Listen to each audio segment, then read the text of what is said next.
Okay, so let's see. Okay, well, we are live.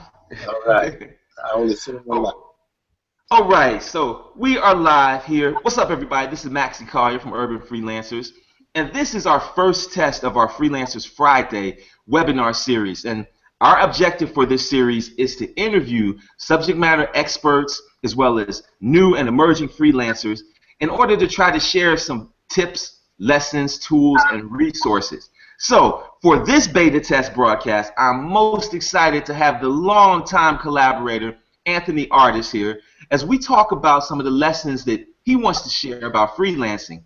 Anthony has been a professor of videography and filmmaking at NYU. He is a leading expert on digital filmmaking and the author of 2 published books. Well, one in the first edition and the second edition. So, Anthony, real quick, can you tell folks about your books that you've written? Yeah. I wrote 2 books, the Shut Up and Shoot documentary guide right here, as well as the Shut Up and Shoot freelance video guide. And really, I wrote both of these books as a response to what I thought was not enough detailed and succinct film instruction. And so, when did you write the first edition of your book, and then when did you write the second edition of the book, and how much time it transpired? Well, it's hard to say because technically the first edition of the book was written, I guess, in 2007. It was a little, dinky. I wish I had it. I don't think I have it out here. A little black and white version, but I did a little self-publishing, and it started with a really small version. So I want to say that was actually, I'm sorry, it came out, published version came out in 2007, and my self-published version that I started working on was about 2005. I didn't have it ready to sell until about 2006, let's say. So when you first began the book, 2005, so basically we're about 10 years now later. Between 2005 and today, 2015, what would you say are some of the biggest changes and trends that you've noticed for freelance video professionals, filmmakers, and things like that? What are some of the differences between then and now? I would say one of the biggest differences is the quality of the tools and the images that you can create now. There used to be a big gap where you could get the quality on video, but you had to have a certain amount of money and know-how, and that gap, the barrier to entry has gotten a lot lower, hopefully because of books and other people like me trying to put the knowledge out there. But the barrier to entry has gotten a lot lower, and the potential for the quality of video has gotten a lot higher. It doesn't mean you're going to make better videos. It just means the cameras that you can afford and getting the options for multiple lenses and using prime lenses, all those things are accessible to us now, and they really weren't then. So you had to be a little more down and dirty, as I like to say, to come up with solutions to get more production value, whereas now it's easier to get that production value, but you're still going to need the knowledge. And well, accordingly, I've seen a lot of internet marketing professionals and folks who a few years ago, they were all saying, use video sales letters, use video in your marketing. And then it became, let's shoot with the DSLRs. Everyone, let's get high-end Super HD cameras and things like that. Let's get the greatest production value. Then it kind of moved to, hey, let's put up those DSLRs and let's use this iPhone to create our promo videos because it's way simpler. So as we see those trends go from the point in time back when we were renting cameras for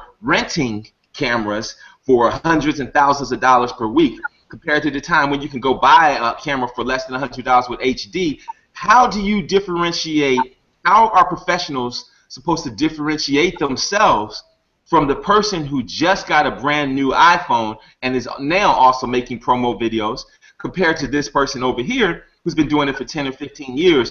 What are some keys that you think can help people be successful in a marketplace like this today? I think the first thing to differentiate yourself is the same thing that it always has been. People get confused because of the tools and the ease of use, but it's simply your skills and the story that you have to tell. That's always going to differentiate you, and that doesn't change from camera to camera. And there is and I disagree with some of the notion. I think that there is a bar for entry when it comes to quality, and I think iPhones are fine and they have their purposes, but I think of it more as a utility. I wouldn't use that tool. I would use that tool if that's all I had. Nothing wrong with that. But if you can get something more, then I would get something more. If you're doing something simple like a simple little webcast like this, that kind of thing is fine over an iPhone. But if we're talking about filmmaking, you're talking about doing a job for hire and giving people a quality product, you're going to have to step it up from an iPhone. And it's not practical to use an iPhone. An iPhone is a tool to be maximized if that's the best that you can afford, but it's not a tool that I would go to instead of, say, a dedicated, video camera or dedicated DSLR, because at the end of the day, yes, you can get a quality image out of it, but by the time you add in all the accoutrements and apps and everything you need to actually get it to perform like a professional video camera, it's kind of not really worth it at the end of the day. You're better off starting with professional gear, especially if you're talking about doing stuff for money. So if we're talking freelance, iPhone is great for testimonial, certain things, but if you can at all afford a better camera, or as soon as you can, I would go ahead and invest, at least $2-3 grand, hopefully closer to $5 grand if you can, into a decent camera and audio system. So this is if we're talking about folks who want to begin a full-time freelance career or a weekend freelance career, a professional freelance career or something like that. Okay, so then let's talk about that a little bit more then. If, let's say you were looking at, well, one, I want to remind you of your own slogan: any budget, any camera, anytime. Is that right? Absolutely.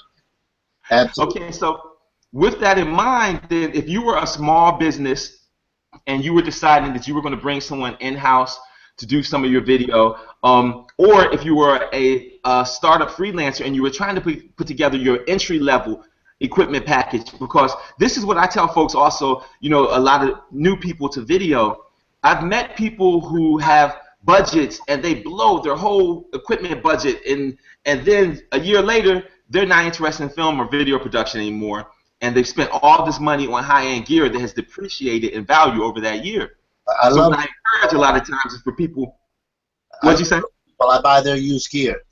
That's exactly what I was about to say. I encourage people to think of stages of their budgets and to start with used equipment off of Craigslist, eBay, wherever a trusted source, and then to gradually make their equipment package grow itself out of the profits, versus absolutely. investing. The equipment I have has basically been paid for by the next job. Started with just, here's the camera and one lens. Next job, okay, here's, a decent tripod. And next job, here's, a good microphone to go on top. And next job, here's a wireless microphone. So every time, there is some profit, it gets reinvested immediately back into there until you can get that equipment package up to get the type of work that you need to do. And I'm not an advocate of just buying equipment for the sake of buying equipment, but there has been a shift in the industry since I first put out the first version of the Shut Up and Shoot documentary guide. And it used to be that, equipment was pretty pricey to get a full package now, and the quality still wasn't quite there for what you could afford, whereas now, even on the lower end, you can get, decent, if you're just talking about web, which is probably 95% of everything I've shot has ended up on the web in one form or another. It's not going to TV, it's not going to theatrical. Almost everything we're doing these days is having most of its viewership on the web. And so it needs to be just good enough for that. So you have, $2,000 cameras out there that can accomplish that. And if you, have a little bit more of a budget, and it's also not just about, that, but it's also about user friendliness. It's one thing people don't realize is that, well, yes, you can use the DSLR to do a lot of things, but you're also making it more complicated. You have audio issues you have to confront. So now you've got to get more apparatus on there. Your workflow is different because you've got double system sound a lot of times. So all of these things, have a value too. Your time and effort have a value. So if you're jumping through, 20 hoops to try to make your iPhone footage look like a real video camera, how much time and energy did you spend jumping through those hoops versus, maybe if I just spent another $1,000 and got something that could do these things without me having to jump through these extra hoops, that savings in time and energy and ease of workflow are often worth it at the end of the day. So I went off on a tangent. I forgot what we were talking about. No, that's okay. So if we were going to talk about some starter equipment packages for someone who was, let's say it's someone who's working a full-time job somewhere else or a student or something, but they know they want to start doing some weekend freelancing or some special events, what would be a typical sample starter low-end package and then a medium-range package that you would recommend for people starting off in video production? All different. Okay, I'll go from all different levels. Let's start at the bottom end with the trusty, the trusty iPhone. It's iPhone 6, which I love here, best video phone out yet. iPhone 5 and 4 were great as well. So let's just say if you just have that package, one of the first things you want to do, and I think I have it here. you want to pick up. If you are doing any kind of iPhone photography, let's talk about that basic package. We need some type of tripod. So I have this simple little Gorilla Pod here. I believe it is. I forget which company makes this one. My apologies. Might have the... Can you hold that up again, please? I'm putting it on. So okay. This is kind of universal. It kind of just has this little strap on there, but this allows me to steady this and basically use it like a tripod. So it's got these 3 little feet, but I can also hold it like this, which is way better. You know, this is actually a little bit more shaky a lot of times, but if I can get one hand on it now and hold my hand in a more normal position, I can better handle the phone like this. But really, I can also just lock it down and get a decent shot. So phone, first thing you need, some kind of tripod, some way to actually steady it and secure it, preferably one that doesn't involve, this one thing to be tricky out there, a lot of these adapters for your phone will involve you having to take off your case. So that's what I love about this particular thing. It's kind of universal. So try to find a universal mount that, it's a pain in the ass to take off your case, and it's dangerous for your phone as well. So you want to keep that protected. So that, and then the biggest thing is an audio solution. The biggest downside to using any lower-end camera is audio. It is the #1 thing that separates amateurs from the pros more than anything, is nice, crisp, clean audio. So you're going to want to invest in a third-party microphone for this camera right here, a little mini shotgun mic. Rode makes some lavalier mics if you're doing interview-type work, and those run about $160 or so. So those are the 2 main things I'd say is some type of audio accoutrements if you're dealing with this. So the lavalier mic is about $120, and is it a USB adapter? Is it a special adapter for it, or how do they connect? This is made by a company called Rode, R-O-D-E, and Rode. I want to say it's a video mic. I've got another box right here. I set my box down somewhere. But Rode Video Mic Pro is a little shotgun mic that can be adapted to use with the phone. And then Rode also makes a lavalier mic. They're not the only company. They're just the most popular makers of the ones that I'm familiar with. So Rode, R-O-D-E. You definitely need that extra sound. You can't get good sound out of one of these phones. So that's the biggest thing. If you do want to use an iPhone, you got to step up the audio. So and not only that, but with this one, I discovered that you need a special cable in order to get that shotgun microphone to work with this. It's another $30 or so. Okay, that's what I was wondering, is how if there's special interface, proprietary interfaces, or if there's adapters and things like that for these mics. Yeah, there are. Now this is a weird thing because, and honestly, I don't know the problem that deeply. But I had an iPhone 5. I plugged my Sennheiser wireless microphone into it, worked with no problem like a charm.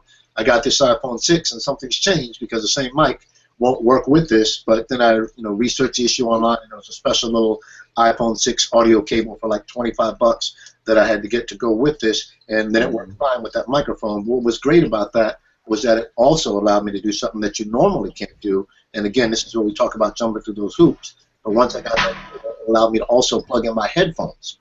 There's only one port on this iPhone for audio, so that's either your microphone. If you got your microphone plugged in there, then you can't do something that I'm big on, and that is monitoring your audio. So you can't listen to what you're actually recording at the same time.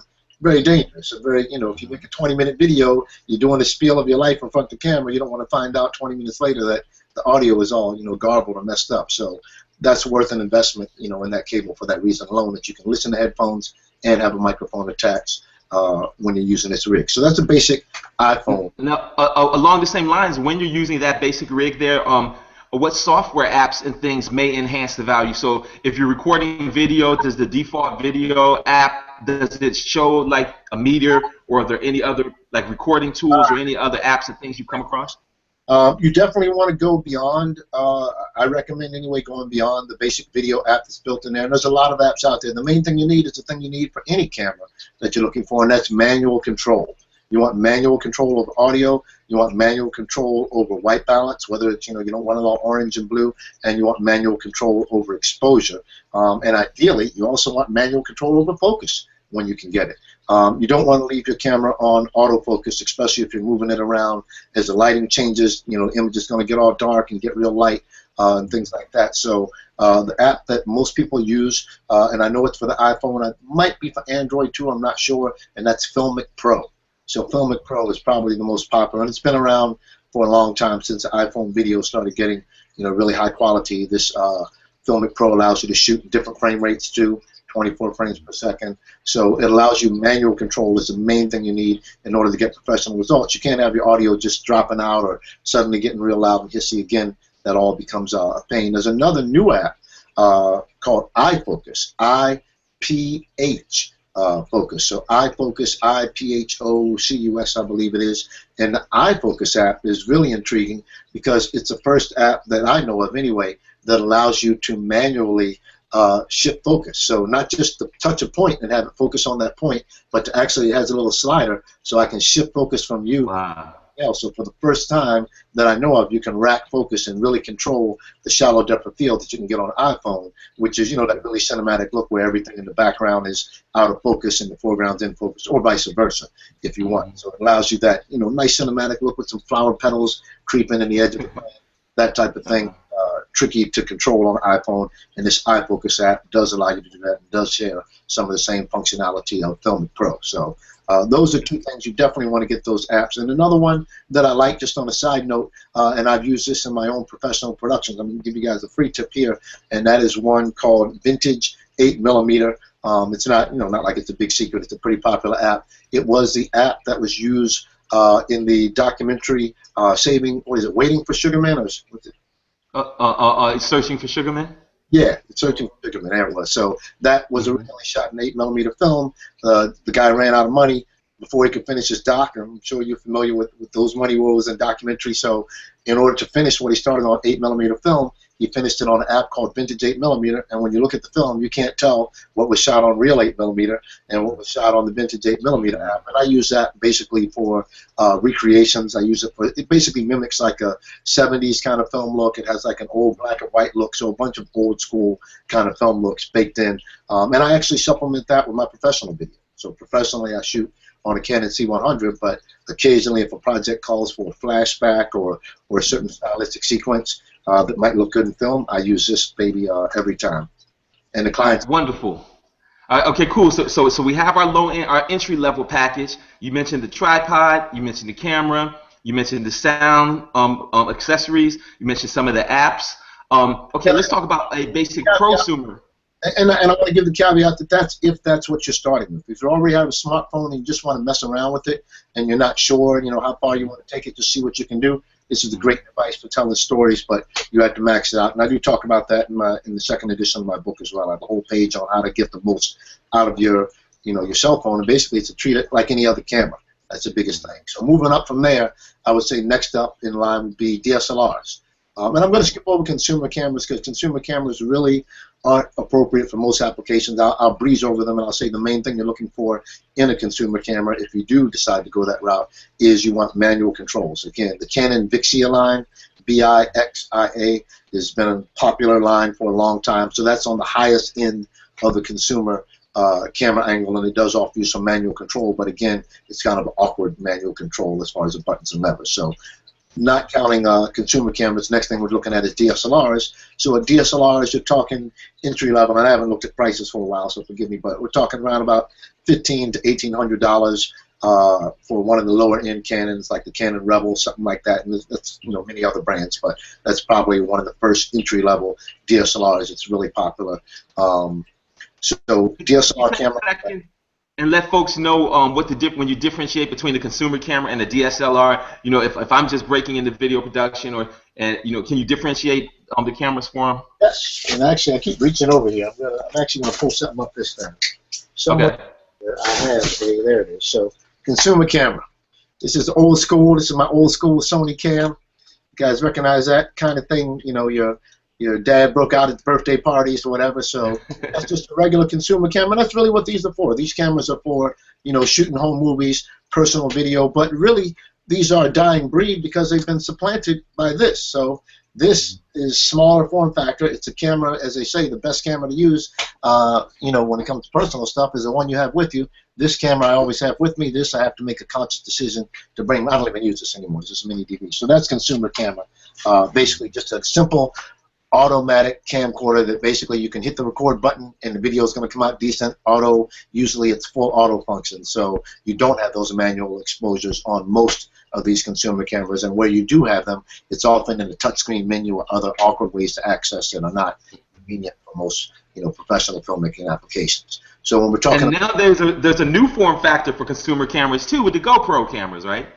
GoPro, yeah, the sports cams, that's a whole nother deal. I got one of those around here too as well somewhere, but GoPro is a whole nother deal. Now, GoPro is a specialty camera, I want to point out. I don't think GoPro is a practical substitute for a regular camera. GoPro is great, and the main reason for that is it's designed to do a special thing, and it does it very well. It's designed for action sports and getting cameras in tight places where you wouldn't normally get a camera, and also risking, you know, this inexpensive smaller camera, you know, doing something like skydiving or sticking it outside of your car while you're going 90 miles an hour. If it falls off, it costs you $500 versus a $5,000 camera. So it's a specialty camera. But the main problem with the GoPros is twofold. You have the audio issues. You can only use the built-in audio that's inside of the camera. So right there, you're limited. You're not going to get that professional audio I talked about. So if you're using a GoPro, you need a, you know, another audio solution to get good audio. So most people that are using GoPros use them purely for sports and action cams or as a supplementary camera, and that's how I use it. I'll have my professional high-end camera there, and the GoPro will be there getting another angle, but knowing that I had good audio from that camera. I'm always going to match up that audio. So, but the big problem with the GoPro I was saying is that it shoots with the ultra-wide lens, so everything is really wide. You know, you got kind of that Busta Rhymes thing going on. Right now, I'm on a, you know, you can see my hands here stretched out. I'm on a wide lens, and you can kind of see the yeah, you know, you get the kind of distortion with that, and that's that's not a good look for everything. A lot of times, especially if we're talking about professional filmmaking, we want close-ups, we want the ability to zoom, and we want all of that. One thing I will mention, though, if you do have a GoPro and you want to make better use of it, there is an application, and it's on the GoPro website, that will actually unwrap the footage now, make it look not so wide. So that's something you might experiment with, but again, you're jumping through another hoop. You're rendering more software. You're taking one piece of video where you take a professional video camera, you throw it up, and it's ready to edit, it's ready to view or whatever. You take a GoPro, you got to jump through a few more hoops to get that up to, you know, professional level. So GoPro is a great specialty camera. It's great for a secondary camera, but because of the audio limitations and because of the field of view, you know, being limited to just a wide shot, it's not the most practical camera in the world. So I would recommend it. Great, you know, as a supplementary camera. And if you do action or sports, then by all means, GoPro is the way to go. But even then, it's a supplementary camera. We can't do, you know, this type of, you know, interview stuff for the most part. But simple podcasting, we again do. So if you just want to hold a GoPro, you can use it pretty much similar to the way you use a phone, just knowing that you have a wide lens. So I've certainly done simple two-camera addresses for things like a quick podcast or something like that. But for any kind of, you know, product that I wanted to turn out, I would just think of it as a supplementary camera. That's great. You know what was amazing? We did we worked on a project and we used 4K on a GoPro, and the ability to be able to get, you know, multiple 1080p, you know, shots from that 4K and to zoom in, and I mean all of that was so amazing.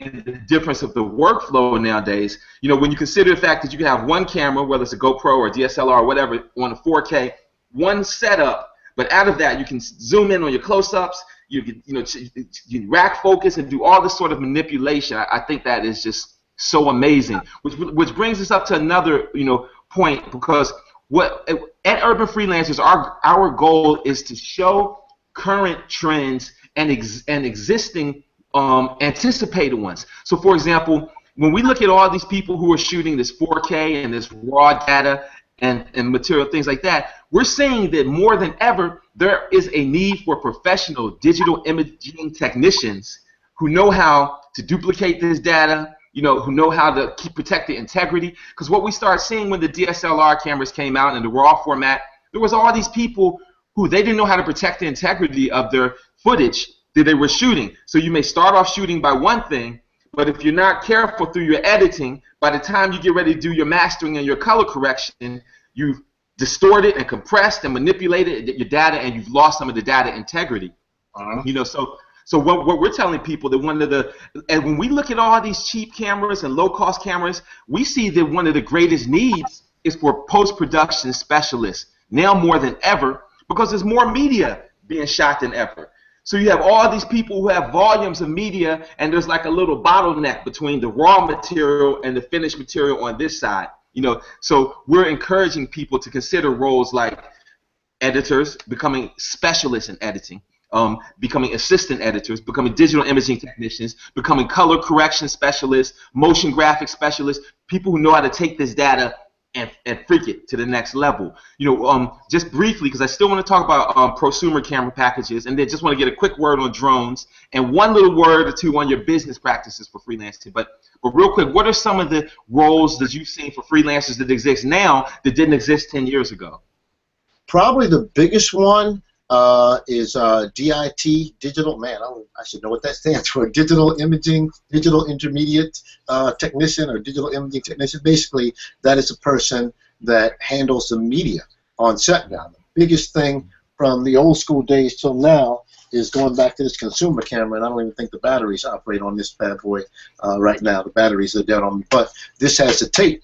On the inside, everything we shoot now has digital media cards. So that's a world, I mean, it's something simple, and that the camera, you hit record on this, you hit record on that, that's the same, but there's a big, big difference in that now, and that when I finished shooting the tape in the old school days, I could take that tape, like you did for paper chasers, and put that in a box on the shelf, and I had a physical copy, and it would always be there. Unless it was a fire or disaster, I can, touch and feel and have a tangible media. Now everything is literally ones and zeros. I could not show you a physical version of any of our project. I can show you, a hard drive. That's about it. That one's attached, but I can show you a hard drive, and that's about it. I cannot show you the actual media. So because of that, we're in a very dangerous world where now that data, when you finish shooting a card, each card, like the Canon camera that I shoot on, I shoot on a recorder, so I have a higher end capacity. But if I were just using little cards, some of the cameras we shoot on, like in NYU, for example, hold an hour of footage. So you shoot an hour, and then you offload that footage, and if you want to continue to record, you have to wipe that card. You have to literally wipe out everything you just recorded, so you're trusting that that data has been moved to the hard drive. That's the job of the DIT, and that's a very important person on set whose entire job is to just keep track of those cards. And if you're doing something with multiple cameras, shooting over a long, that's a lot of the type work I do, the corporate work I do. We might do an event that's an 8-hour day, so we've got hours and hours of footage from 3 different cameras. That gets a lot to manage. That's not just you shooting one thing and offloading it. That's keeping track of camera 1, 2, and 3, cards 1, 2, 3, and 4, knowing that that footage has to be erased, so it needs to be secured and also on another hard drive. So that's probably the biggest new position, I would say. Another position that's not new, but that has really taken huge prominence lately, almost rivaling the DP, much to many DP chagrin, and that's a colorist.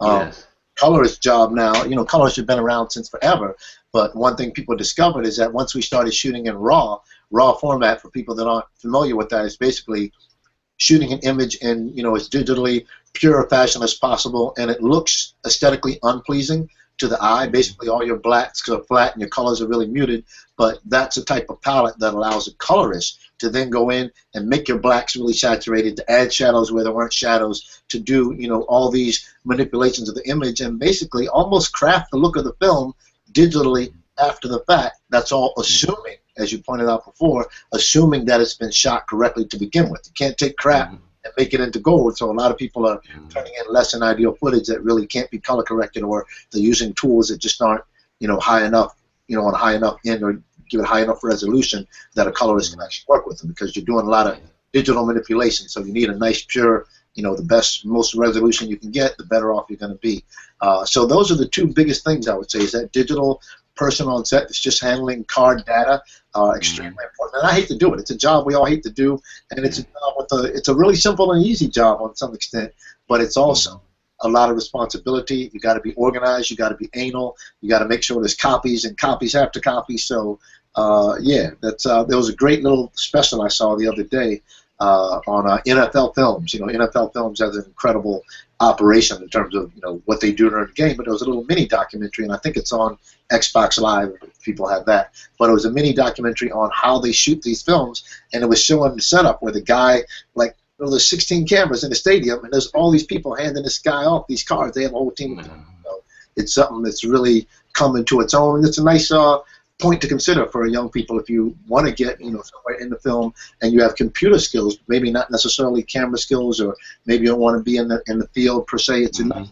segue perhaps into some form of editing, but just dealing with that data, and you get to stay warm somewhere. So Yes, yeah. Back in the days when we were shooting those, $400 rolls of 16mm film that would, give us 11 minutes of recording time, it was the assistant camera operator, who was the person who would load that footage into the camera and would have to unload it, and who could potentially damage the footage, your film, during the loading and unloading. And the assistant camera also took notes on the takes, so that then the directors and the editors knew this was a good take for sound, this was a good take for picture. Well, all those things have been transferred now to the DIT, the digital imaging technician, and that role. And I think that's something, dollar-wise, because of that trust factor, that has great potential for freelancers, as we continue to move forward, even as shooting gets saturated, and everything.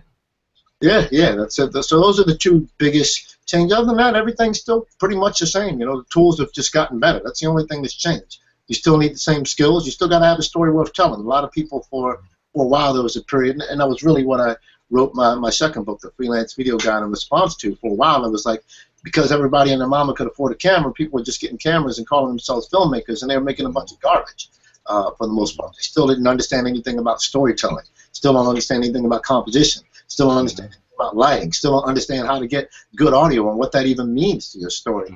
So it was never, a lot of filmmakers lamented the proliferation of cameras and things. It never bothered me. It just made it cheaper, because you still need the skills. There is no competition, no more competition today for me than it was before hand, because you still need skills, you still need a story to tell. So that's the biggest thing I would tell people, is keep focus on. I know, working at a major institution, I've seen people that had the financial means to go out and get very nice, equipment packages, and they were shooting crap with it. It was almost like a waste. And on the other hand, I know other people that had crazy skills that couldn't afford a camera, but when they could get their hands on a camera or a package, they would really turn it out. So I would just emphasize to everybody watching that it still comes down to the skills and the knowledge, even if you do have those high-end tools. Although I do have to concede that since I wrote that original book, the tools have become a much bigger factor than they were before, because the tools do, and I'm big on it. I always say it's the skills, not the tools, and that's true. But I do have to admit that lately, especially in the last 3 to 5 years, the tools do make a difference. So one of those tools, if I can segue off here for a second, one of those tools really can add production value that people can use as a slider now. They become wildly popular.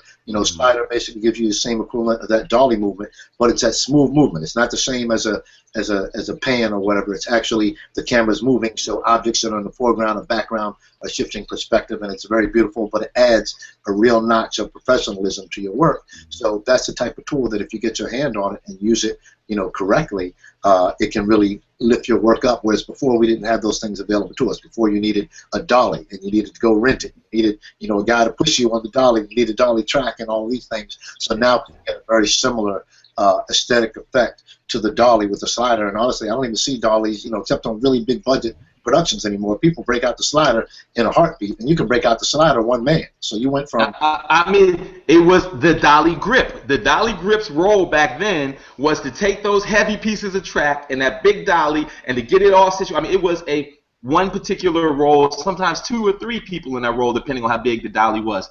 Well, along those same lines, let's talk a little bit about drones, also known as UAVs, unmanned aerial vehicles, and the role that drones are now playing in the production. And because people are also using these low-cost drones to simulate dolly and tracking and moving and all sorts. Can you talk a little bit about what you've seen with the drone videography movement?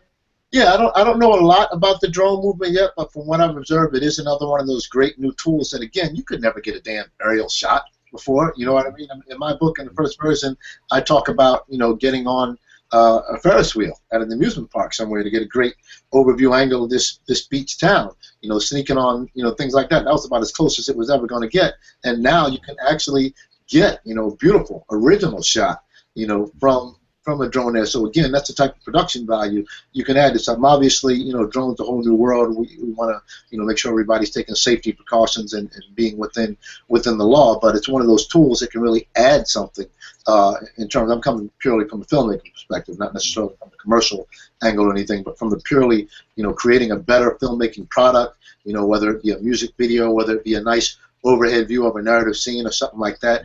Drones can be incredibly useful for that in the hands of a skilled operator. Again, just because you got the toy, you still got to know how to fly it, know what kind of angle to come in. You still got to know, how to set the camera and all of that. But if you do get it right with that drone, you can get some beautiful, beautiful footage, sweeping stuff. I've seen it used on weddings now. It's like a couple standing at the altar on an outdoor wedding and a drone swooping in, over the ocean or on a field. That's, that's priceless, and you can do that for, under $1,000 now.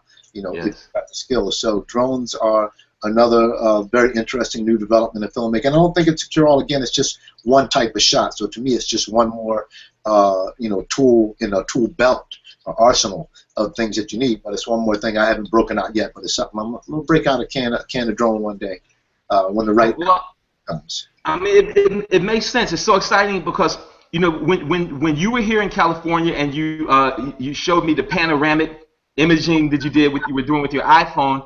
That is essentially what they're doing with the drones now. They're called pano tours, where people are sending the drones up and taking still and video photos and offering virtual tours. That's just one example of some of the opportunities that are existing for this. There are people who are also using them for construction. They're flying over construction sites and taking aerial views of integrity. They're using them for agriculture, where they're doing things like flying a drone over a field of crops one day and then flying it over the next week and then being able to use mapping and software to interpolate the growth patterns. So the opportunities for these UAV operators exist far beyond just film and video production, but in many different fields. And so it's really exciting because again, this is only a couple of years old. They are just now getting the FAA regulations situated here in the United States to control these things, whereas in other parts of the world, the UAVs and drones are routinely used in motion picture productions, search and rescue, aerial imaging for construction, agriculture, and things like that, which is why we're having our Rise of the Drones workshop in Austin on February 7th, because we want to take a look at this whole emerging field and saying we recognize the pattern. We have been here before when new technologies were introduced in desktop publishing, in video, and the internet, and we've seen people react with fear and hesitation. We've seen hobbyists who get upset as they've watched their fields be commercialized. And so now what we're saying is, because what they're saying is there's going to be 100,000 new jobs in the next 10 years related to the UAV industry. And this isn't just the drone pilots, because even in a filming situation, you need the pilot who's flying the drone in the high-end filming, and then you have the camera operator who over here is operating the gimbal and other things to get the angles. Or in the construction situation, you have the pilot over here who's flying, and you have a spotter over here who's looking for wiring and cable and other things. That, so the opportunities within the UAVs are definitely for the pilots or for the videographers, but then there's also things like people using 3D printers and building repair businesses. They're getting a 3D printers and making propellers for other drone operators who don't have 3D printers, but who are breaking their propellers, every few flights. Okay. So we're looking at all these sort of things, and then our guest for February 7th, Keith Kaplan, is from the Tesla Foundation, but also the Tesla Foundation are the founders of the UAVSA, the Unmanned Aerial Vehicle Systems Association. So they are trying to help regulate this emerging industry, and so he's going to be speaking, and he's been speaking all over the world about the drones and stuff, so he's going to be speaking to us specifically about business opportunities and career opportunities, for people in this emerging field, But before we go too much further, I just want to ask real quick, for your high-end prosumer packages, high-end professional video package, what you would recommend, and then I just want to get a couple of quick business tips from you. Okay, well, let me touch on the prosumer end of packages. You have cameras like the, we're talking in like the $5,000 range. And one camera that I own right now that I love, that I think is a great entry-level camera, and if people look me up, Anthony Artis, Artis, on lynda.com, lynda.com, and they look up C100, I have a whole 20-minute video on it, but the Canon C100 is a great entry-level camera right now. It's around about, I want to say it's about $5,000, $5,500 maybe for the new model of that, but shoots 1080, 24p HD, Just a great solid workhorse camera, especially if you're doing any type of corporate work like that. So, and there's plenty of other cameras in that class for the most part. On the Sony, we're looking at the FS100 as well with Sony. That's really popular. I like the Canon mainly for documentary and corporate work. It's just a simple thing to find. And one reason that I prefer the Canon, and I would encourage people to think about if you're part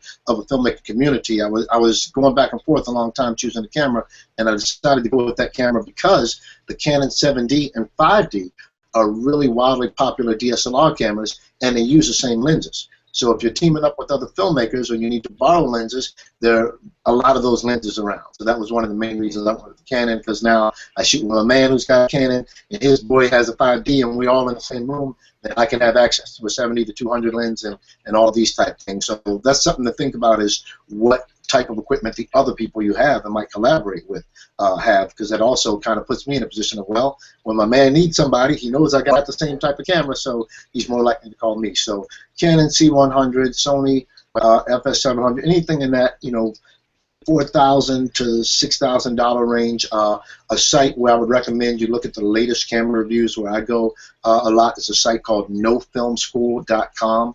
nofilmschool.com always lists the latest, greatest, you know, camera that's out there. So, you know, there's plenty of models out there. I don't want to go model by model. There's almost too many to get into. Yes. All the different models. Well, just what are some of the things you would consider in choosing in trying to distinguish between a $1,500 camera and a $5,000 camera? Just what are 2 or 3 thinking points in addition to what you just mentioned about compatibility and sharing accessories and things? Excellent question. Barrier to entry. XLR port. So XLR is a professional audio that has the little 3 prongs. Same thing you would see, you know, under any stage. The microphone that plugs into professional mics are all going to be XLR. So audio is really important, and it's something a lot of people don't give much attention to. So that's one reason I'm not a huge fan of the DSLRs. The DSLRs afford us great image quality and the ability to use prime lenses, very, you know, in a small form factor at that. But one of the things they don't afford you is professional audio options. So I can use, you know, professional high-end audio, and this is a big factor. The biggest thing you can do to get better production value is get good audio. The only difference between a documentary and a home movie is good audio. It's so important, and I say it's so important because when you have bad audio, you're completely screwed. You got nothing.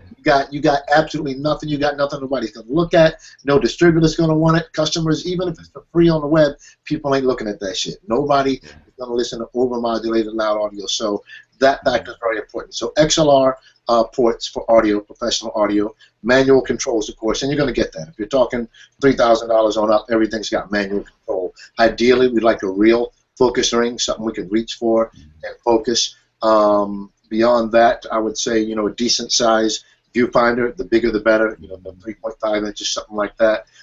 If you can get a camera, and you won't necessarily find this, but if you can get a camera with slow motion, that's another nice one. 60 frames per second, 120 frames per second. But of course, these features cost a little bit more. But I would really say those XLR ports, manual controls, and then the bigger imaging chip that you can get. Imaging chips are basically like the negative for a video camera. So the bigger the chip, the better the camera is going to be. So look at the size of those imaging chips when you're getting that camera. So those are all things I'd look into. And another big one I'd say if you really want to grow is the ability to swap out lenses. So a camera that has interchangeable lenses. If you're just starting out, a fixed lens camera, you know, if you're just doing some basic corporate stuff or you're doing it for your own company, I actually recommend a fixed lens camera because you're not going to be, you know, necessarily taking it to the next level of investing in more and more glass. If you want to do this long term and professionally as an image maker, then I say a camera that has interchangeable lenses. And the lenses really these days are more of an investment than the camera because the cameras are almost disposable. They've got like a 5-year, you know, shelf life before the technology is so obsolete, or you just feel, you know, man, your camera, the images are so much better, and the new cameras are so much cheaper that you might as well get a new camera. So the average shelf life of a video camera is 5 to 6 years. A lens, that can last you for life. You know, I see people using lenses that their fathers had, you know, on their old, you know, 35mm cameras, and they're still great lenses. So the glass is where I would make my investment because the camera bodies will come and go, and I would say invest in a camera, you know, a line of cameras where you like maybe the whole line, because once you invest in that glass, you're kind of married to it, and you can certainly always get adapters to make a Canon glass fit on a Sony camera and vice versa, but that's a big investment. So beyond that, professional shotgun microphone, is huge. And so when I say professional shotgun microphone, I'm talking, and one of the good manufacturers, Sennheiser, Rode, a company called Scopes, Schoeps, I want to say. All of those are, manufacturers of high-end microphones. So any microphone you get should cost at least, I'd say 160 to 250 for starters, and that's a little bit of investment. So remember that unlike video equipment, audio equipment will also, just like lenses, will last you for life. I used to manage the NYU production center where we check out all of the equipment. I was in charge of all of the equipment at New York University's film school, and we had microphones that were still there from when I was a film student, still working perfectly fine. And believe me, microphones get abuse at a film school, and there were some microphones there that were 20-plus years old that sounded great and were working fine. So audio is something where I would not cheap out, and I would never cheap out on audio. I would get the most expensive, not the most expensive, but the most high-quality thing that you can afford when it comes to audio. Don't cheap out, because you're going to end up just not getting the results you want and buying something again. The first wireless microphone I bought was some cheap $169 wireless unit for a wedding, and all it did was cause me headaches and actually ended up ruining the sound, and I ended up eating $169 and still not getting the results I want. So I've learned, to buy quality in certain areas. Certain areas you've got corners, but audio ain't one of those. So those would be the big things I'd recommend, and obviously a sturdy tripod. And so, what are just a couple other high-end accessories, stabilization systems, or other things that you may want to add to that package? You mentioned the slider. Slider is one of the big ones. That's probably, if I were adding something exotic, that would be probably one of the first big things I would add. Wireless microphones come in handy if you're doing documentary work, if you're doing anything where you got people moving around or giving demos of stuff. Wireless is indispensable. Wireless also saves you manpower. You can put a wireless lav on somebody in many situations where you might otherwise need somebody operating a boom and following them around, and that also limits you for getting wide shot. So wireless microphones, Sennheiser Evolution G3s are a very popular model. Almost all indie filmmakers, my first wireless, so to speak. Beyond that, you mentioned drones or something, and then as far as stabilizers, there's tons of stabilizer rigs out there now. The new trend right now is towards these gimbal stabilizers. The most popular of which is inexpensive, of course, is by a company called Movi, M-O-V-I. And these are great stabilizers. So you can essentially run down the street with this thing and still get steady footage. And again, that's a hallmark of a professional production. It gives you steady cam, results similar to steady cam, but they're by no means the only player on the block. And that's probably the newest, one of the most exciting areas of equipment that's evolving, are these stabilizers. And there's new models. The model, it hasn't really shaken out. Movi's been the first to really do it right and get great. It hasn't shaken out. I got this pun. I get it. Yeah, I didn't even get that. Yeah, the market for stabilizers is not shaken out yet. Not shaken out. And there's there's a lot of, basically what I'm saying is there's a lot of new models that have come out and they haven't been proven yet. So a lot of times there's a lot of copycat equipment. Some of it works, sometimes it doesn't, and I'm not necessarily a fan of, now they made one from Japan and it's 1/10 the cost of this, and almost every time if you wait 6 months and read the reviews, that shit costs 1/10 for a reason, and it ain't necessarily because it matches the same quality, but over time, as the market matures, ultimately there will be often a cheaper solution if the original company itself doesn't also get smart and they end up chopping the prices in half. In fact, Movi has already cut their prices by a significant amount. I can't remember from what, but it dropped at least a good 20% or so just recently. So as more competitors come out, those prices will come down. So stabilizers, sliders, wireless microphones, and then really just getting those, getting that professional glass. Basically, the center lens is something. This is something I didn't always appreciate or realize, but your lens. I realized it, but you don't always appreciate it till you do it, I guess, yourself. And that is the quality of your lens. Even though you have a Canon C100, there's a big-ass difference between a Canon C100 with the, a kit lens. Well, it doesn't come with a kit lens, but with a little, inexpensive, $400 lens versus a Zeiss Prime on that, versus a, Rokinon makes a nice, inexpensive list of cine lenses, which basically are prime lenses that open up really wide. They're really crisp and sharp. They have really good quality glass.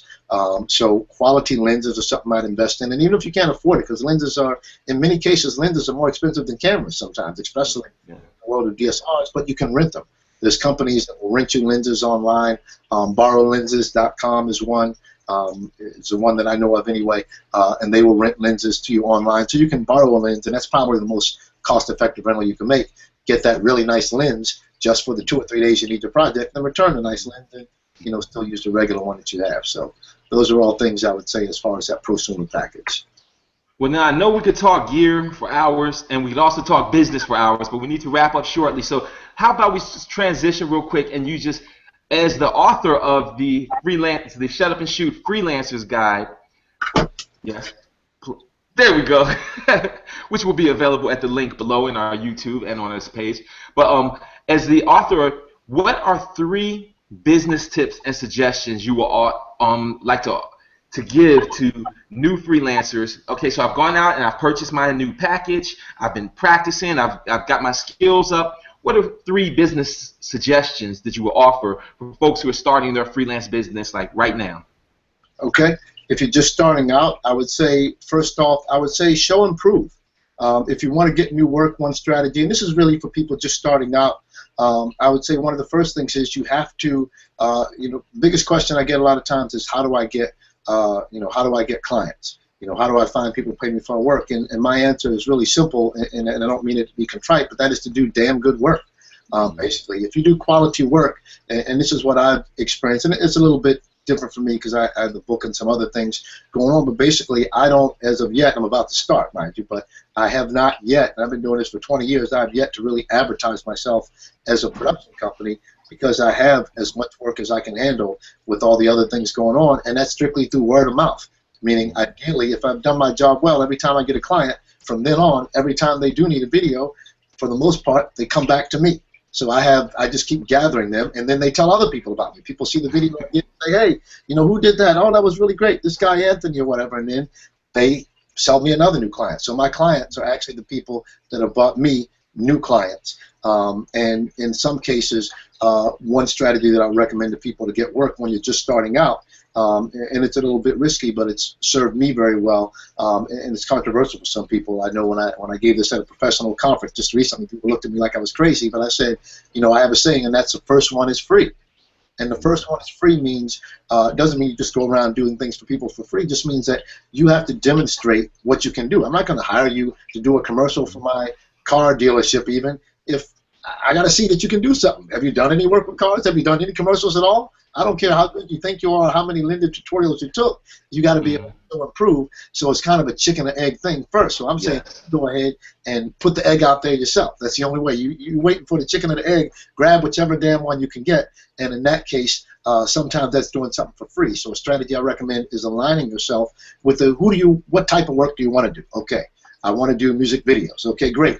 Now you need a band. What type of music do you like? What band do you really appreciate? Go to that band. Do you have a friend that's in a band that, you know, whose music you like, or they got a new song coming out? Offer to do their music video for cost, free or forever. You know, the cheapest is you can get it, but the important thing is that you get the work. And now you've demonstrated that you can do a music video. And not only that, but you've actually learned what the hell you're doing. A lot of people are out there pitching themselves for shit that they've never done it before in their lives. They don't know how to do it. And they don't realize they know how to do it sometimes until they get into it and they screw it up. And that's great for me because then I go back and they pay me to do the video.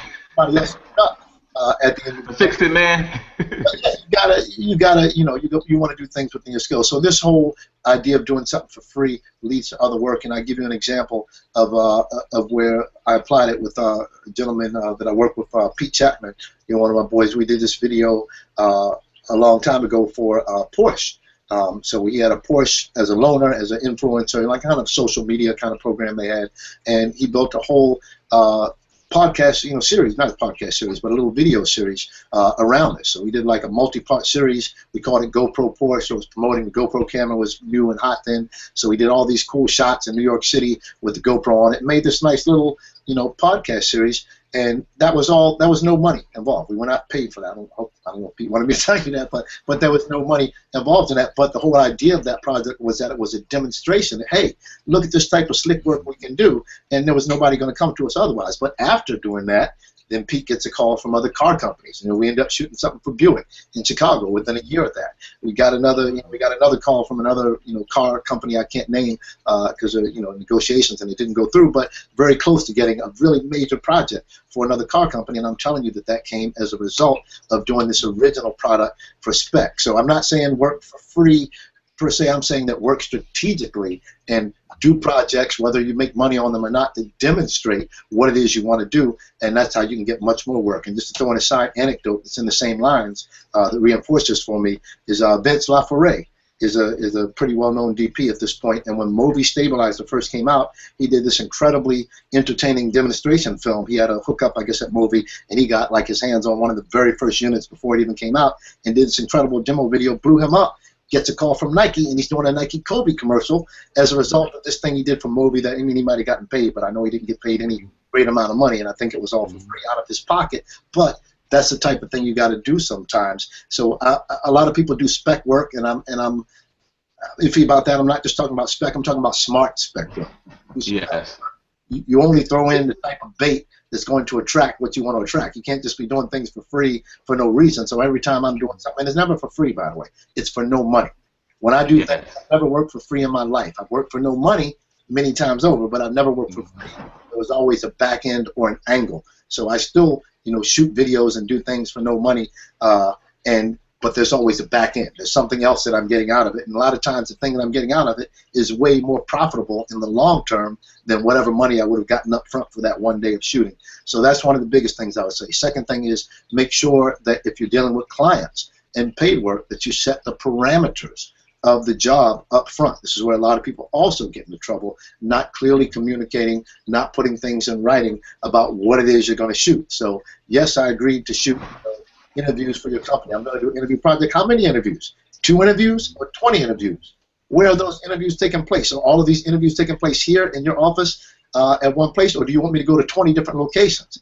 That is all of a sudden triple the budget. You see what I'm saying? So people get themselves into trouble like this all the time. So make sure you communicate clearly with your clients and understand the scope of what it is you're shooting and how much you're going to be delivering. Are you delivering an edited product? How long is that edited product going to be?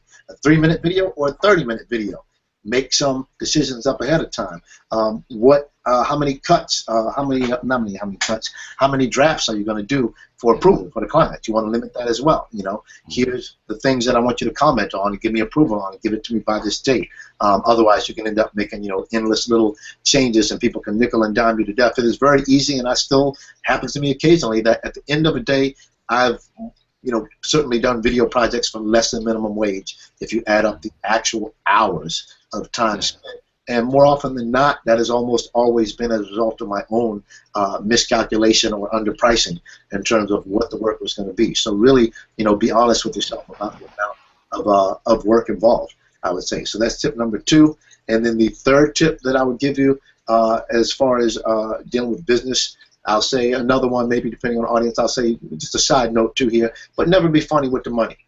Never be funny with the money, meaning that if you, and this happens sometimes, that maybe somebody that was supposed to pay you didn't end up paying that job, you still got to make sure you pay your crew, because your reputation is the single most valuable thing that you have. So, if you tell somebody something's going to be a certain amount, then you got to do it for that. If you promise a client, sometimes, as I said, I burn myself and I'll underbid a job for a client, but I still have to deliver that job. I can't come back to him midway through and say, I need another, $2,000 because, you take their lumps and you want to keep your reputation as stellar as you can, because that's what's really helped me to get that other work from clients, is really just people enjoy working with you. Remember, it's not just, it's the quality of your work, but it's also you. And a lot of this business is about relationships. So you want to, be careful about your dealings with people, and you want to be professional and above board as much as possible, because, as I said, the work that I've gotten, none of it I've asked for, by the way. I'm just getting calls out of the blue or emails out of the blue, hey, Anthony, so-and-so sent me to you,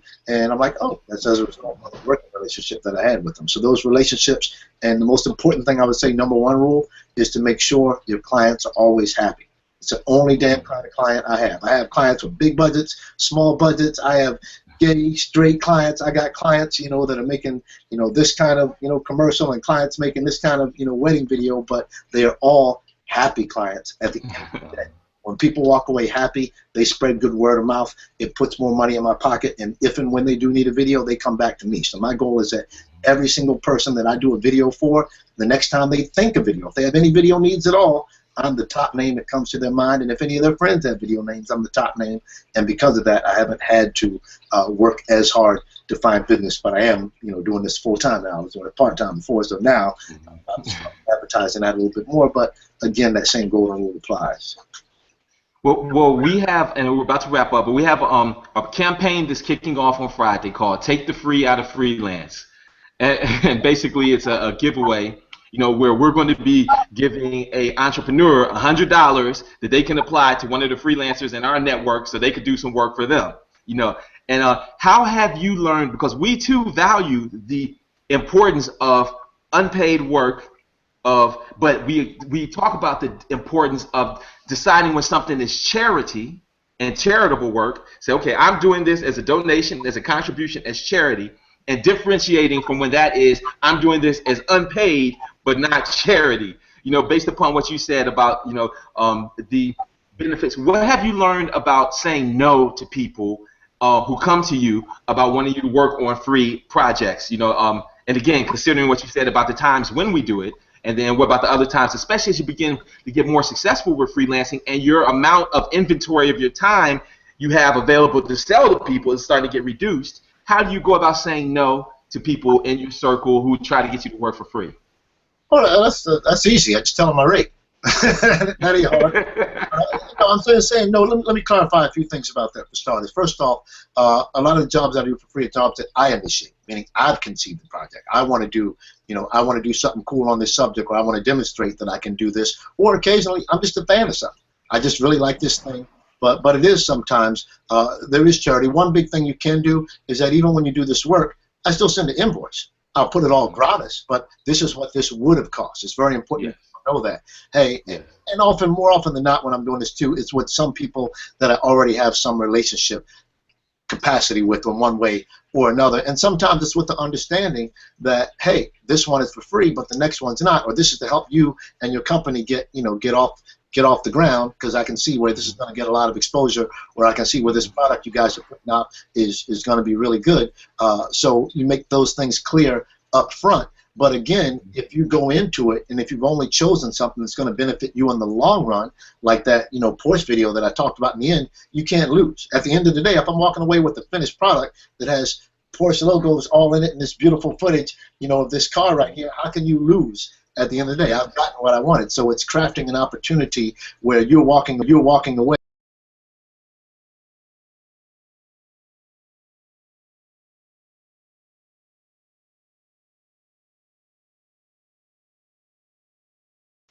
Oh man, cut off. Uh-oh. What happened?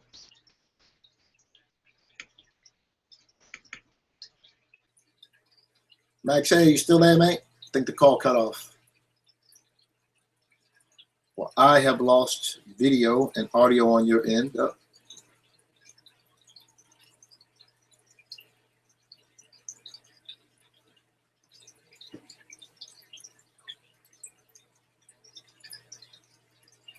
Hello, hello, hello.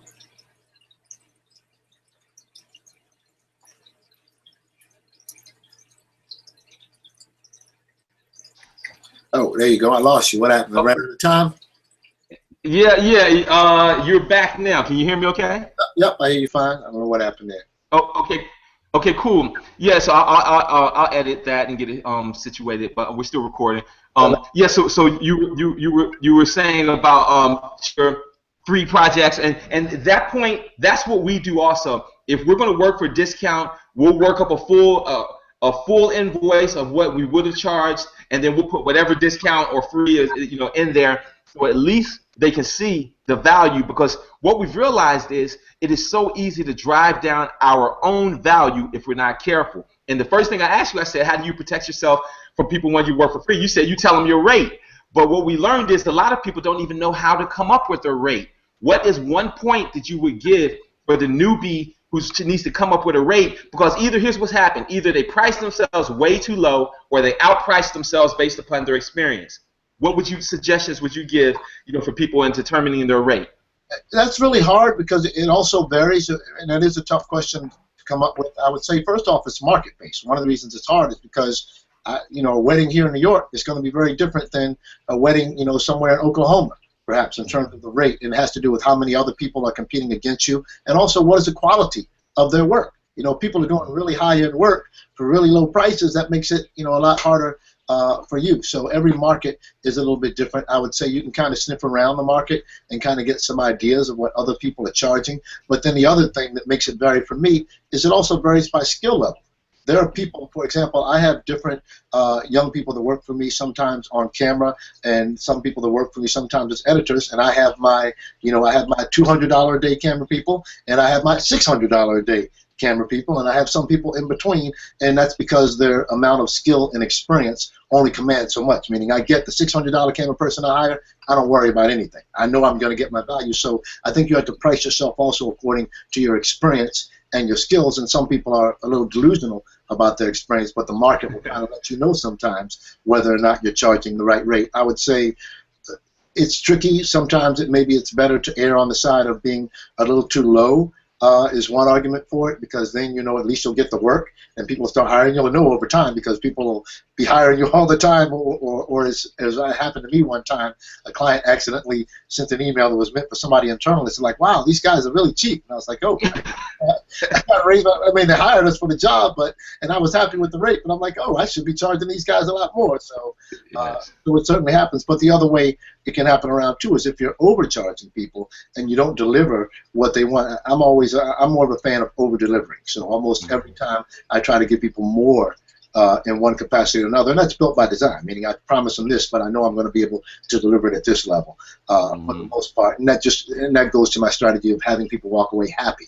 If I charge you, 20% more than you thought it should have cost, and you see, your competitor's product, it costs them a little less, and they're happier with it, I'm not going to get any repeat work from that. So it's certainly a slippery, slope, and it's going to be a little bit different for every market. But I would say, just on a personal level, make it what it's worth for you. What is your time worth to you on an hourly basis? And be honest with yourself. If the only thing you got going on is a part-time job at Rite Aid, and you make $10 an hour there, and you can make $30 an hour for video, I think that's a decent rate until you start raising it, up. I say it's more important to get the work and to get the experience first, and then you'll be able to start raising your rates. Every time I'm able to increase the quality of my work, I raise my rates. Every time my clients are happy from the previous job, I get a little more latitude to raise the price by 10, 15% the next year when they come back to me for the next video, and there's usually no, fuss or muss about that. But it's really important that you turn out the quality of work for whatever rate you're charging. I'll put it that way. So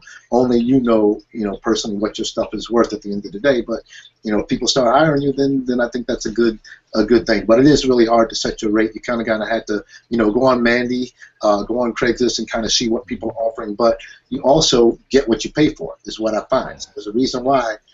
I've hired those. I've gotten cheap on jobs where it was coming out of my. Just recently had a gig in Puerto Rico where I hired an assistant and it was coming out of my pocket, but it was so worth it.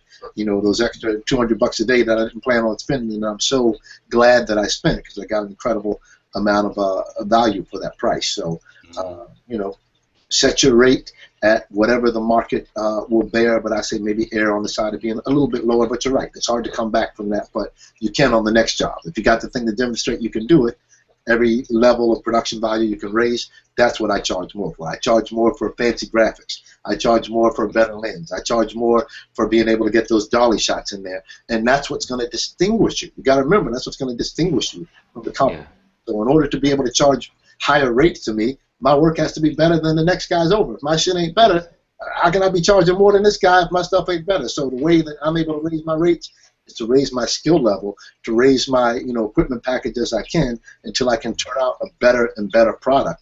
And also hiring professionals. A big thing a lot of people don't do. Never underestimate the power of hiring somebody. A lot of us were amateurs and just starting out, a lot of people in different fields, but if you aren't a professional camera person, yes, you own the camera, see what it's like to work with. Just try it sometime.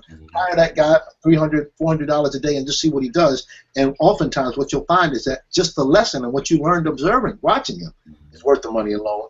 But watching them work, and you'll also see, like when I hire professional editors, I just recently started diving more into post myself, but I can tell you I got editors that can do it faster and better than me and solve a lot of these editing problems that come up. And the savings in time alone is often worth it. So hire professional editors, hire professional colorists, hire professional DPs, and hire professional sound people.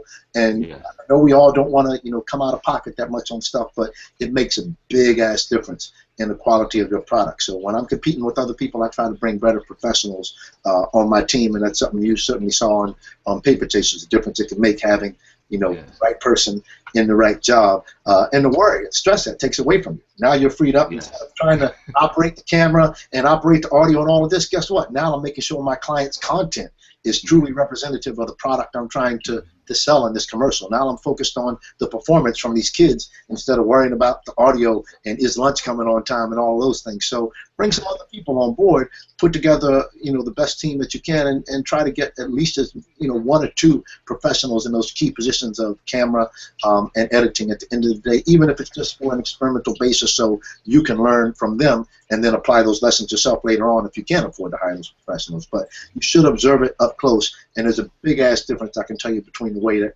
professional people do this that have been doing a long time and the way that people that are sometimes self-taught and kind of flying by the seat of their pants. It's worth working with professionals, and there's something to be learned, and there's also something to be learned in volunteering sometimes to work on other crews or just working as a PA. Just work behind the scenes of this big budget commercial last weekend, shooting a behind the scenes video, and I learned a ton just in terms of just watching how they work and the professionalism and some of the protocol and things like that. So always something to be learned from working with professionals.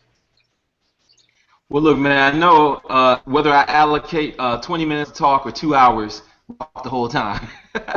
So we have to wrap up now for Freelance Fridays. This is Maxie Collier with our guest, Anthony Artis. And Anthony, where can people connect with you online? You can find me online at downanddirtydv.com. I don't have it on there. It's really tiny. You probably can't see it on there, but downanddirtydv.com.